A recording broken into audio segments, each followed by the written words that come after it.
Hi friends, Pandian store serial இனி வரப்போகிற எபிசோட்ஸ்க்கான promo தான் இந்த வீடியோவில் பார்க்க போகிறோம். வாங்க ஃப்ரெண்ட்ஸ் பார்க்கலாம். அப்போதா மாறி பழனி எல்லாருமே வீட்டுக்கு வந்திருக்காங்க. சக்திவேல் குமரவேலை பயங்கரமாக அடித்ததுக்கப்புறமா வீட்டுக்கு கூட்டிகிட்டு வந்திருக்காரு. வீட்டுக்கு அவங்களுமே பயங்கரமாக பழனி எல்லாருமே சேர்ந்து குமரவேலை திட்டிகிட்டு இருக்காங்க. ஏதாச்சும் கண்டிப்பாக ஒரு நாள் பெருசாக பண்ணிட்டு வருவான், அப்போ வருத்தப்படணும், இப்போவே கண்டிக்கணும் அப்படின்னு சொல்லிட்டு இருக்காங்க.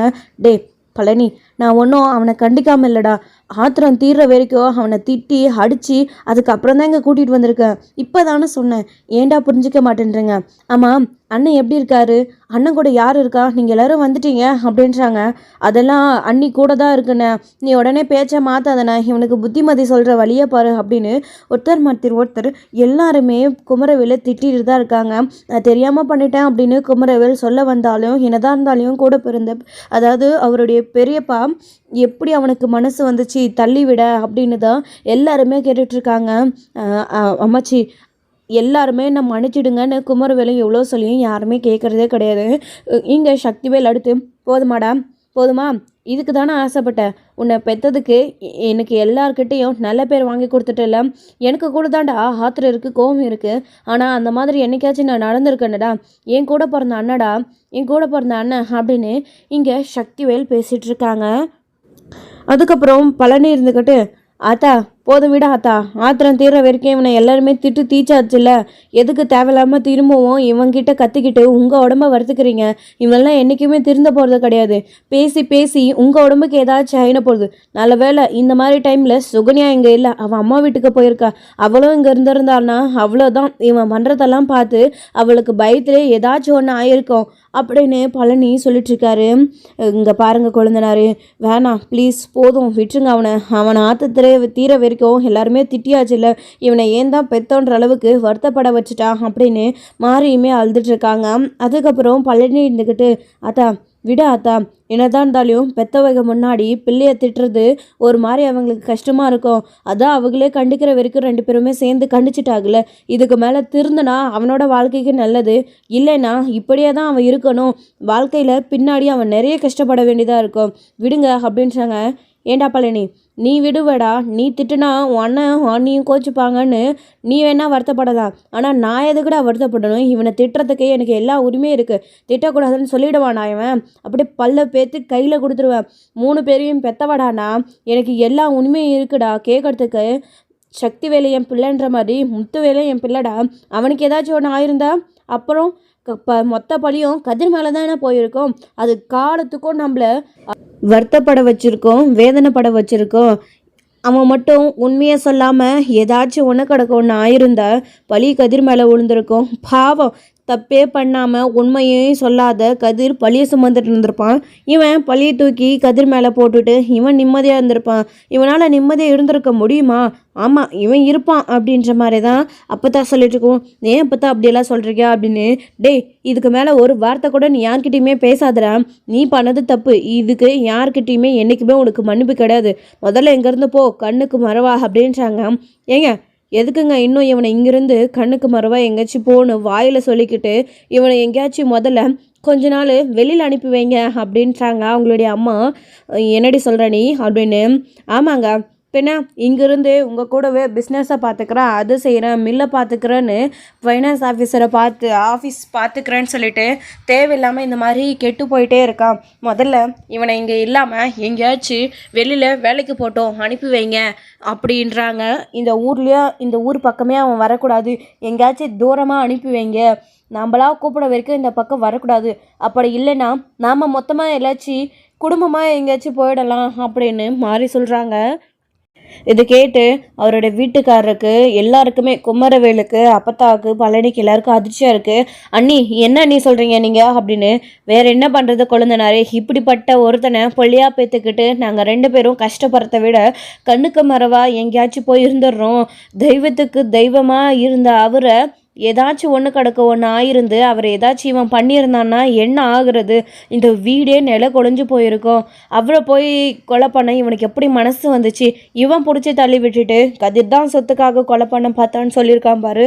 இதை யாராலையுமே ஜீர்ணிச்சிக்கவே முடியல. இன்னுமே அண்ணன் முகத்தில் இனி, அதாவது மாமன் முகத்தில் இனி எப்படி முழிக்க முடியும்? அவர் எப்படி முழிப்பார்? அதே மாதிரி அக்கா முகத்தில் நான் எப்படி முழிப்பேன்? இங்கே இருந்துக்கிட்டு அவங்க முகத்தெல்லாம் பார்த்துக்கிட்டு சங்கடப்படுத்திக்கிட்டு ஒவ்வொரு நாளும் அந்த விஷயத்தை ஞாபகப்படுத்திகிட்டே இருக்கிறத விட பேசாமல் எங்கேயாச்சும் போயிடலாம் அப்படின்னு இங்கே மாறி சொல்லிட்டு இருக்காங்க.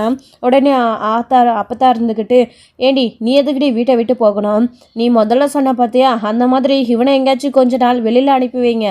ஆனால் மொத்த பேரும் போகணுன்ற அவசியம் இல்லை. எதுக்கு இதோட முடிச்சு போடுறீங்க? தேவையில்லாமல் இதே காரணமாக வச்சு வீட்டிலேருந்து பிரிஞ்சு போகணுன்னெல்லாம் நினைக்காதுங்கடி. இந்த வீட்டில் சக்திவேலுக்கு, முத்துவேலுக்கு, பழனிக்கு எல்லாருக்கும் முழு உரிமை இருக்குது. யாரும் அப்படிங்கிறது தனித்தனியாக போயிட முடியாது. அது நான் உயிரோடு இருக்கிற வரைக்கும் ஒரு காலமும் நடக்காது. அந்த மாதிரி நடக்காமல் இருக்கணும். நீங்கள் எல்லாரும் இங்கே தான் இருக்கணும் அப்படின்ட்டு இருக்காங்க. அப்போ தான் இருந்துக்கிட்டு, அண்ணனை எப்போ வீட்டுக்கு அனுப்புறதா சொல்லியிருக்காங்க பழனி அப்படின்ட்டு இருக்காங்க. தெரியல, டாக்டர் வந்து செக் பண்ணிட்டு தான் என்ன ஏதுன்னு சொல்லுவாங்க. எல்லாரும் ஹாஸ்பிட்டல்லே இருக்க முடியாதுன்றதுனால தான் அண்ணி மட்டும் அண்ணன் கூட இருக்காங்க. நாங்கள் எல்லாருமே கிளம்பி வந்துட்டோம். அண்ணி டாக்டர் என்ன ஏதுன்னு சொன்னதுக்கப்புறமா கண்டிப்பாக ஃபோன் பண்ணுவாங்க, நம்ம வெயிட் பண்ணலாம் அப்படின்னு பழனியுமே சொல்லிட்டு இருக்காங்க. அதுக்கப்புறம் ஆளுக்கு போயிட்டு ஒரு மூலையில் உட்காந்துக்கிறாங்க. அப்போ தான் போயிட்டு ரூமில் உட்காந்து வருத்தப்படுறாங்க. இப்படி பண்ணிட்டானே, நான் கூட இவன் மேலே கொஞ்ச நாளைக்கு முன்னாடி வரைக்கும் இறக்கப்பட்டுக்கிட்டு உண்மையிலே இவன் மாறிட்டான் போல இருக்கு, திருந்திட்டான், அரசி பிள்ளையே கல்யாணம் பண்ணிக்கணும்னு நினைக்கிறான், ரொம்ப நல்ல பையன், என் பேரன் பண்ண தப்பு எல்லாத்தையும் மன்னிச்சுட்டு அந்த பிள்ளையை கல்யாணம் பண்ணி வச்சு 2 குடும்பத்தையும் ஒன்று சேர்க்க வச்சுட்டு வீடு 2 குடும்பமும் ஒன்று சேர்ந்து சந்தோஷமாக இருக்கணும்னு ஆசைப்பட்டேன். ஆனால் இவன் பண்ணுற கேடு கட்ட வேலைக்கு யாராச்சும் இவனுக்கு பொண்ணு கொடுப்பாங்களா? அவளே திரும்பியும் பார்க்க கூட மாட்டாளே அப்படின்னு தான் அப்போ தான் நினச்சிட்டு உட்காந்துட்டு இருக்காங்க. மாரியும் கூட ரொம்பவே உடஞ்சி போய் உட்காந்துட்டு இருக்காங்க. சக்தி வேலும் சோஃபாலே உட்காந்துருக்காரு. அதுக்கப்புறம் பழனியுமே வந்து கடை ஓப்பன் பண்ணலைன்னு கடை வேலையை பார்க்குறதுக்காக கடைக்கு போயிட்டு வராரு. இங்கே சரவணன் மட்டும்தான் கடையை பண்ணிட்டு ஒரு கடையை வந்து பார்த்தீங்க அப்படின்னா பார்த்துட்ருக்காங்க. அடுத்து கோமதி, பாண்டியன் எல்லாருமே நடந்த விஷயத்தை பற்றி வீட்டில் தான் உட்காந்து பேசிகிட்டு இருக்காங்க. எப்படிங்க அவனுக்கு மனசு வந்திருக்கோம், ஆனால் என் அண்ணன் எதுவுமே நடக்காத மாதிரி அவனை வீட்டுக்குள்ளே கூட்டிகிட்டு போய் கொத்த வச்சுக்கிச்சில்ல அப்படி இப்படின்னு பேசிகிட்டு இருக்காங்க. கொஞ்ச நேரத்துலேயே கதிர் ரெடி ஆகிட்டு வராங்க. அதுக்கப்புறம் நம்ம ராஜுவுமே வராங்க. 2 பேரும் வந்து கிளம்பி நிற்கவும், டேய் இப்போ தானடா நீ போலீஸ் ஸ்டேஷன்லேருந்து வந்த, திரும்பவும் எங்கடா வெளியில் கிளம்பிட்ட, கொஞ்ச நேரம் நீ வீட்டிலே ரெஸ்ட் எடுக்கலாம்ல, நீ இன்றைக்கி எங்கேயும் போக வேணாண்டா, வீட்லேயே இருடா அப்படின்னு கோமதி சொல்கிறாங்க. அம்மா நானும் ராஜியும் ஹாஸ்பிட்டலுக்கு தாம்மா போயிட்டு வரோம் அப்படின்றாங்க. எங்கடா அண்ணங்கிட்டிக்கா அப்படின்னு. ஆமாம்மா போய் மாமா ஒரு எட்டு பார்த்துட்டு வந்துடுறோம் அப்படின்றாங்க. சரி 2 பேரும் போயிட்டு வாங்க, நீ வேறு எங்கேயோ கிளம்புறேன்னு நான் நினச்சிட்டேன், ஹாஸ்பிட்டலுக்கு தானே போயிட்டு வரீங்க, சரி போய் பார்த்துட்டு வாங்க அப்படின்றாங்க. சரிப்பா நாங்கள் போயிட்டு வரோம் அப்படின்றாங்க. சரிடா கத்திரி, நீ போய் பார்த்துட்டு வா, அவர் எப்படி இருக்காரு என்ன ஏதுன்னு அவரை விசாரிச்சுட்டு வா, போகும்போது சும்மா போகாதீங்க, ஏதாச்சும் கடையில் அவருக்கு சத்தான பொருளாக வாங்கிட்டு போங்க அப்படின்றாங்க. சரிப்பா அத்தை போயிட்டு வரோம் அத்தை அப்படின்னு ராஜின்னு சொல்லிட்டு அதுக்கப்புறமா கிளம்புறாங்க 2 பேருமே. ஏங்க கதிர் மட்டும் இப்படி இருக்கான், இவனை மட்டும் நம்ம ரொம்ப நல்ல பள்ளியாகவே பெற்றிருக்கேங்க, எல்லா பள்ளியையும் தூக்கி அவன் தலைமையிலே போட்டுக்கிட்டு மற்றவங்க யாரையும் காட்டி கொடுக்காமலே இருக்கானுங்க, நல்லது எது கெட்டது எதுன்னு விவரம் இல்லாமல் வெகுளித்தனமாக வளர்ந்துருக்குது என் பிள்ளை. அதே சமயத்தில் மற்றவங்க மனசு நோக்கக்கூடாதுன்றதுக்காக எல்லாத்தையும் பார்த்து செய்கிறவங்க கதிர், அவன் என்றைக்குமே நல்லா இருப்பாங்க. இப்படிப்பட்ட என் பிள்ளை மேலே அநியாயமாக பழிய போட்டுட்டானே, என் மவன் கால் தூசுக்கு கூட ஆவானா என் அண்ணன் பையன் குமரவேலு அப்படின்னு இங்கே வந்து கோமதி உட்காந்து பாண்டியன் கிட்டே சொல்லிட்டு இருக்காங்க. கோமதி விடு, எதுக்கு தேவையில்லாமல் நடந்த விஷயத்தையே பேசிக்கிட்டு, நம்ம பையன் கூட யாரையும் கம்பேர் பண்ணி பேச வேணாம், நமக்கு நம்ம பிள்ளைங்க எப்பயுமே தங்கம் தான், விடு அப்படின்னு பாண்டியன் சொல்லிட்டு இருக்காங்க கோமதி கிட்ட. சரிங்க அப்படின்னு கோமதி எந்திரிச்சு கிச்சனுக்கு போயிடுறாங்க. இவங்க 2 பேரும் வண்டி எடுத்துகிட்டு போகிற வழியில் ஃப்ரூட்ஸும் வாங்கிட்டு நேராக ஹாஸ்பிட்டலுக்கு போகிறாங்க. சக்திவேல் அதாவது முத்துவேல் ரெஸ்ட் எடுத்துகிட்ருக்காரு. அப்போது அவங்களுடைய அம்மாவும் அங்கே அவருக்காக ஜூஸ் புழிஞ்சு குடிச்சிட்ருக்காங்க. இவங்க 2 பேரும் ஹாஸ்பிட்டல் உள்ளே போயிட்டு அம்மா அப்படின்னு உள்ளே போகிறாங்க. ராஜி கதிர் வாங்க வாங்க மாப்பிள்ள உள்ளே வாங்க அப்படின்னு கூப்பிடுறாங்க. இப்போ தான் ஜூஸ் கொடுக்கலான்னு எழுப்பினேன் அப்படின்னு அவர் எந்திரிச்சு லேசாக உட்காந்துட்ருக்காரு. வந்த உடனே எந்திரிக்கிறாரு. ஐயோ மாமா படுங்க மாமா, என்ன எனக்கு எதுக்கு மரியாதை, நீங்கள் படுங்க மாமா, உங்களுடைய ஹெல்த்து தான் இப்போ ரொம்ப முக்கியம், படுங்க அப்படின்றாங்க. அப்புறம் சாஞ்சு படுத்துக்கிறாங்க. அப்பா எப்படிப்பா இருக்கீங்க அப்படின்றாங்க. ராஜி நான் நல்லா தாம்மா இருக்கேன், எனக்கு ஒரு பிரச்சனையும் இல்லை அப்படின்னு. இப்போ உடம்பு எப்படி இருக்கு மாமா அப்படின்னு. எனக்கு பரவாயில்ல, நீ ஓகேவா? உன்னை போலீஸ் ஸ்டேஷனில் பிடிச்சிட்டு போயிட்டாங்கன்னு கண் விழிச்சதுக்கப்புறமா தான் உண்மை தெரிஞ்சிச்சு. உன்னை போலீஸில் ஏதாச்சும் அடிச்சிட்டாங்களா, கொடுமை பண்ணாங்களா அப்படின்னெல்லாம் முத்துவேல் வந்து கேட்டுட்ருக்காரு. அப்படியெல்லாம் எதுவும் இல்லை அப்படின்னு. நீ ஏன் உண்மையை சொல்லலை? உண்மையை சொல்லியிருக்கலாம்ல. நீ அமைதியாக இருந்ததுனால தானே அவன் போய் முந்திக்கிட்டு நீ தான் அதுக்கு காரணம்னு சொல்லிட்டான். அதனால தேவையில்லாமல் பிரச்சனை ஆகிடுச்சு பார்த்தியா. நான் கண் விழிக்கிறதுக்குள்ளே என்னென்னமோ நடந்து முடிஞ்சு போயிருக்கு. நான் மட்டும் கண் முடிச்சுட்டே இருந்திருந்தேன்னா கண்டிப்பாக நான் உன்னை ஜெயிலுக்கு போக விட்டுருக்க மாட்டேன்.